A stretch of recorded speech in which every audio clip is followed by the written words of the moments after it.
Di kepala presiden, kita sekarang sedang dalam kondisi survival. Jadi bukan business as usual. Semua resources yang ada kita akan pakai untuk memastikan ekonominya bisa tumbuh secara optimal. Tema akselerasi pertumbuhan ekonomi, pembangunan infrastruktur, memang kode agenda kita sekarang. Target kita jelas, Indonesia maju 2045. Indonesia Emas ya. Untuk ke sana kita butuh pertumbuhan ekonomi 7-8% secara konsisten. Pak Darmin pasti nggak percaya tuh. Bisa tumbuh 7-8. Ya namanya cita-cita Pak. Kita bergerak ke arah sana. Tapi kan nggak mungkin kita kejar pertumbuhan yang tinggi, sementara fiskal kita berantakan. Jadi dari awal saya mau kunci high growth, tapi dengan fiskal disiplin. Bisa nggak ya? Sepertinya bisa. Seperti triwulan keempat tahun lalu kita bisa tumbuh 5,39%, fiskalnya terjaga di 2,81. Jadi kalau kita bisa manage fiskal dengan lebih baik, harusnya kita bisa tumbuh lebih cepat lagi. Apalagi kalau kita bisa hidupkan sektor swasta atau private sector, karena mereka menyumbang 90% ke perekonomian, sementara pemerintah yang ribut terus cuma 10%. Jadi kebijakan pemerintah akan kita arahkan juga untuk menghidupkan atau membuat private sector tumbuh dan bisa memberi kontribusi yang lebih signifikan ke pertumbuhan ekonomi. Kondisi global saat ini tidak stabil, konflik geopolitik meningkat, supply chain terfragmentasi, suku bunga global masih tinggi atau higher for longer katanya. Banyak negara mengalami perlambatan pertumbuhan ekonomi, tapi Indonesia masih tumbuh di kisaran 5%. Ini dia bilang di kisaran 5%, jadi yang nulis salah ini. Angka terakhir pertumbuhan ekonomi kita kan 5,39%. Hampir pasti kita sudah break dari kutukan pertumbuhan 5%.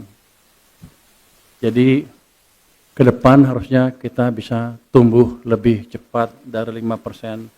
Jadi saya nggak suka kisaran 5%. Karena kata orang-orang, dulu ada ekonom, mungkin temannya Pak Darmin. Indonesia itu kalau pemimpinnya pintar bisa 6%, kalau nggak ngapa-ngapain tumbuhnya 5% aja. Jadi kalau 5% kelihatannya kita nggak ngapa-ngapain. Jadi kita akan ciptakan pertumbuhan yang lebih cepat. Inflasi masih relatif terkendali. Defisit APBN dijaga di bawah 3% dari PDB, artinya fundamental ekonomi kita masih kuat.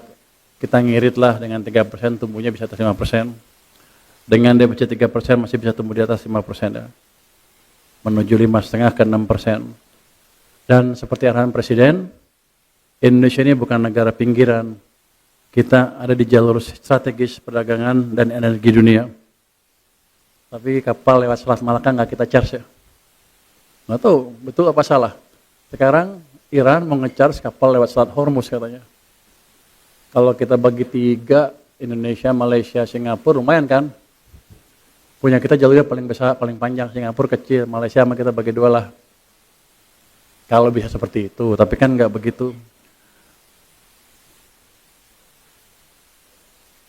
Jadi dengan segala kekayaan kita tidak boleh berpikir defensif, kita harus main ofensif katanya ini. Tapi tetap terukur. Jadi kita akan ciptakan pertumbuhan lebih cepat dengan tetap menjaga kredibilitas fiskal kita.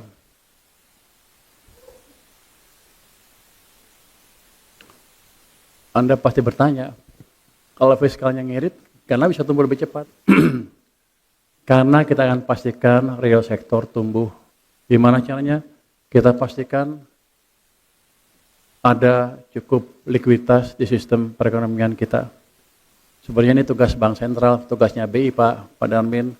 Ya kita nyolong-nyolong dikit lah. Yang penting ekonominya tumbuh lebih cepat ke depan. Masalah kita bukan tidak tahu arah, tapi salah satu masalah yang kita hadapi adalah logistik cost yang saat ini masih sekitar belasan persen dari PDB, udah turun sedikit, tapi masih lebih tinggi dari negara maju. Artinya barang kita mahal, daya saing jadi turun. Kalau mungkin 10-15 tahun yang lalu kita sering ngomong tuh akan menurunkan biaya logistik.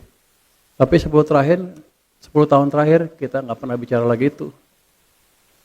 Saya pikir udah bagus, rupanya belum. Rupanya ya kita malas mikir itu aja, kita cari topik yang lain lebih seru. Tapi itu nggak akan kita lupakan, kita akan perbaiki lagi. Utamanya kan logistik cost juga di pelabuhan-pelabuhan ya. Itu di bawah Kementerian Keuangan, Pak Rio ya. Bapak, Ibu hadirin, di tengah global uncertainty, kita harus efisien. Presiden sudah memberi arahan, subsidi agar tepat sasaran, konsumsi lebih bijak, transformasi sistem kerja harus dilakukan. Ini bukan sekedar hemat, tapi ini soal economic resilience. Jadi, kalau saya mau jelaskan sedikit, di kepala presiden, kita sekarang sedang dalam kondisi survival. Jadi bukan business as usual. Semua resources yang ada kita akan pakai untuk memastikan ekonominya bisa tumbuh secara optimal. Jadi kalau Anda lihat ada satuan PKH di mana penggelapan penyelewengan di penggunaan hutan dan lain-lain dibereskan, itu langkah presiden yang serius. Dia nggak mau lagi ada sumber daya alam kita yang dimanfaatkan, tapi returnnya untuk negara nggak bagus. Jadi itu akan dilakukan terus ke depan. Jadi saya tekankan di sini, kita dalam mode survival, Pak Dirut. Semua harus dijalankan semaksimal mungkin. Nggak ada lagi main-main itu hengki-pengki kiri kanan. Untuk program prioritas, arahan Presiden jelas. Ada 8 klaster program kerja prioritas nasional PKN. Kalau saya sintesiskan, utamanya infrastruktur, hilirisasi ketahanan energi, dan penguatan ekonomi daerah. Benang merahnya hanya satu, yaitu value creation dan industrial upgrading. Contoh konkretnya begini, misalnya dengan hilirisasi nikel, ekspor naik di dari raw ke proses.